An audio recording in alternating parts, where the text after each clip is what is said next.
यदा यदा हि धर्मस्य ग्लानिर्भवति भारत अभ्युत्थानं धर्मस्य तदात्मानं सृजाम्यहं परित्राणाय साधूनां विनाशाय च दुष्कृतां धर्म संस्थापनार्थाय सम्भवामि युगे युगे।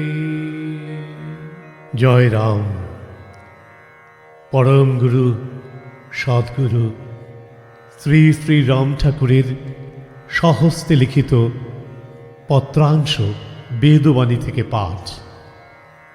বেদবাণী প্রথম খণ্ডের ৩২৫ নম্বর বাণী থেকে পাঠ করছি।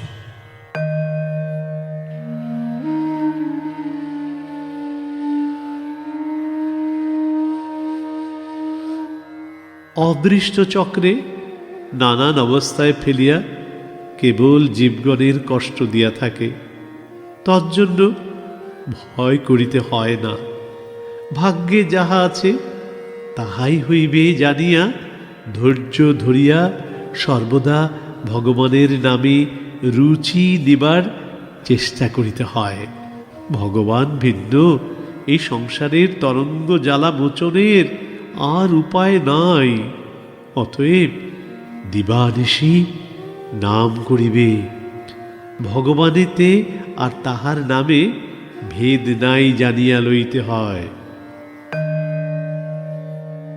সংসার তরঙ্গে জীবের বাসনাদি দ্বারা বিব্রত থাকায় কিং কর্তব্য বিমূঢ় চেতা হইয়া পড়িলে, কর্তৃত্বাভিমানী হইয়া নানান অশান্তি জালে আবৃত হইয়া পড়িলে, তাহা হইতে নিষ্কৃতি হইতে চেষ্টা আপনা হইতে আসে এবং এই চেষ্টার জন্য সতত কিভাবে কি করিলে, কি অবস্থায় কি আশ্রয় নিলে কিসে ত্রাণ হয় ইত্যাকার নানান জল্পনা কল্পনায় চিত্তকে বিকল করিয়া ছটফটানি উপস্থিত হয়।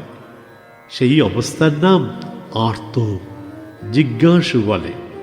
পরে যখন গুরুবাক্যের অস্তিত্ব করবার জন্য মনোযোগী হইয়া শত শত অভাব ঝঞ্ঝাট আদিকে তুচ্ছ করিয়া গুরুবাক্যে মন নিবেশের চেষ্টা করে, তাহার নাম অর্থার্থী। ইহার সম্বন্ধ হইতে অন্য কোনো স্পৃহা দিতে বাধা জন্মে না। অনন্য চেষ্টা হইয়া উঠে পড়ে লেগে ধ্যান ও কর্মে বিব্রত থাকে, তাহাকে জ্ঞানী বলে। এই প্রকার ক্রমশ বৃদ্ধি হইয়া যখন মনে আর কোনো কামনাদি সংকল্পাদি কর্মের কিছুরই আশ্রয় করার বোধ হয় না, অর্থাৎ প্রয়োজনও কিছুর থাকে না, এই অবস্থাকে সন্ন্যাসী কি জ্ঞানবান কি চৈতন্য বা গুরুপ্রাপ্ত বলে। ইহাই সংসার বলিয়া জানিবে। গুরু ভক্তি কৃষ্ণ ভক্তি, অর্থাৎ তত্ত্বাধীন যাহা সখ্য দাস্য বাৎসল্য মধুর অকৃত্রিম রূপে আশ্রয় করিয়া থাকে, ইহাকেই বলে। এই ভক্তির গাঢ় হইলে যে অবস্থা হয় তখন প্রেম বলে। এই প্রেমেতে নানান ভাবকে অর্থাৎ বিষে অমৃতে একত্র করিয়া অত্যন্ত সুখের দুঃখের মিশ্র করিয়া ভোগ করায়। এখানে শান্তির অভাব হইয়া যায়। কেবল এক লক্ষ্য বই আর কোনো দিকে যায় না, সেই অবস্থায় ব্রজবাস হয়। এই সকল সাধন ভজনের আয়তনে হয় না। অন্ধ বিশ্বাস করিয়া গুরুবাক্যকে ধরিয়া ফলাফলের উপেক্ষা করিয়া গুরুর আদেশ পালন করিতে করিতে ক্রমশ শ্রদ্ধা হয়।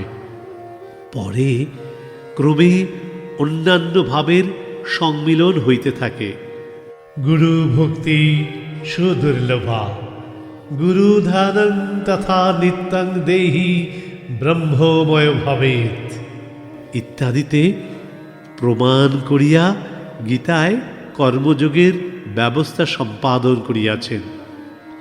বাজিকরের কৃষণ হইতে যে সকল বৃক্ষ সদ্য উৎপন্ন হইয়া ফল প্রসব হয় দেখা যায়, তাহাই ইন্দ্রজাল এবং ভ্রান্ত ক্ষণ সুখকর আমোদজনক বলিয়া জানিবে। ইহাতে কৃষ্ণ ভক্তির নিকটও জানতে দেয় না। আবরণের বৃদ্ধি ঘটে, কালেই সমাপ্ত করিয়া থাকে।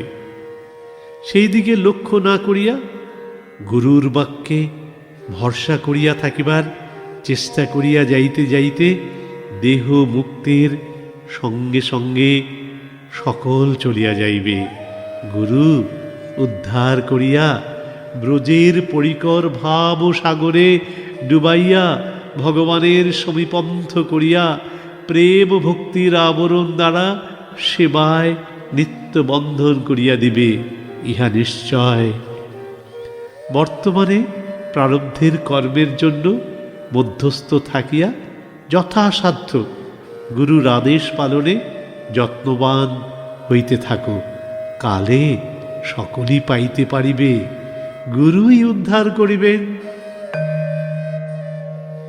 ভগবত ভক্তি গাছের ফল নয় যে তাহাকে কুড়াইয়া লইবে। সর্বদাই গুরুর বাক্য রক্ষা করিতে চেষ্টা করিবে, মায়ার তরঙ্গ হইতে মুক্ত করিয়া স্বক্ষেত্রে স্থাপনা করিবে। স্ব ভাগ্যই ফল দিয়া থাকেন। ভাগ্যকে কেহই ত্যাগ করিতে পারে না। সাহস, বল, ভরসা ভাগ্য হইতেই উৎপন্ন হইয়া থাকে। দেহ, গেহ, সমাজ প্রভৃতি সকলই ভাগ্যের ফলিত হয়। পৈতৃক বৃত্ত রক্ষা করার চেষ্টা করাই ধর্ম।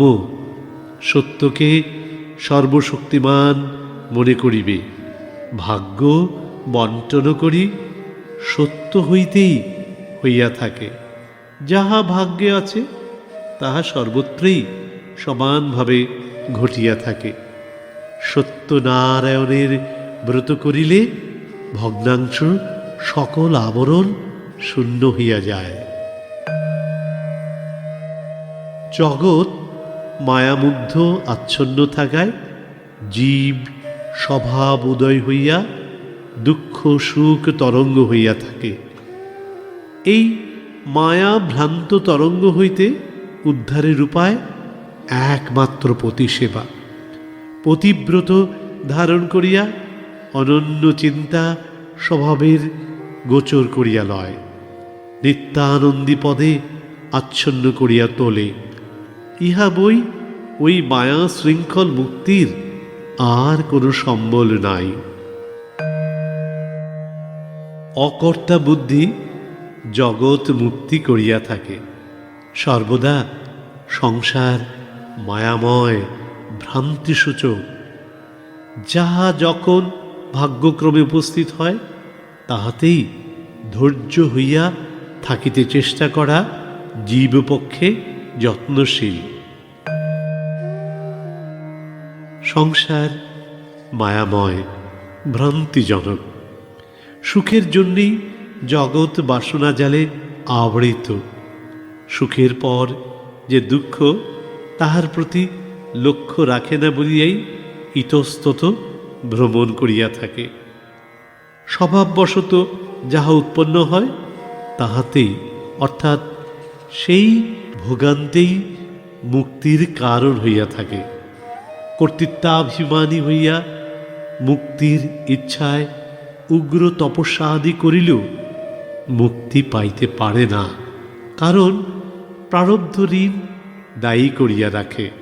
অতএব সর্বদা ভগবানের প্রতীক্ষায় কালের তরঙ্গ হইতে মুক্তির পথ খুলিয়া যাইবে, এই ভাবকেই শরণ নেওয়া বলিয়া থাকে। পতিব্রতা ধর্ম ইহাকেই বলিয়া শাস্ত্রকারেরা প্রয়োগ করিয়াছেন। এই পতিব্রতা ধর্মই ত্রাণের উপায়, এতদ্ভিন্ন অন্য উপায় বৃথা। ভাগ্যম ফলতি সর্বত্র। ভাগ্য যখন অনাবৃত হয় তখন যে অবস্থা তাহাকেই ভগবান বলে। তিনিই সত্য, তাহার অধীনেই চৈতন্য। এই অবস্থা লাভই আনন্দ অর্থাৎ সামর্থ্য শক্তি। এই প্রকৃতি ধর্ম এবং অনুষ্ঠান কর্ম অর্থাৎ কাম ক্রোধ শূন্য, ইনি ত্রিলোকের আবরণ বাধা সমস্ত দায় হইতে উদ্ধার করিয়া থাকেন। ইনি ছাড়া ত্রিজগতে আর কিছুই নাই। এর আশ্রয়ই সত্যনারায়ণ বলিয়া বিজ্ঞ মুনি ঋষিগণ প্রচার করিয়াছেন। নারায়ণ পরা বেদা, নারায়ণ পরাৎপরা, নারায়ণ পরা মুক্তি, নারায়ণ পরাগতি। জয় রাম।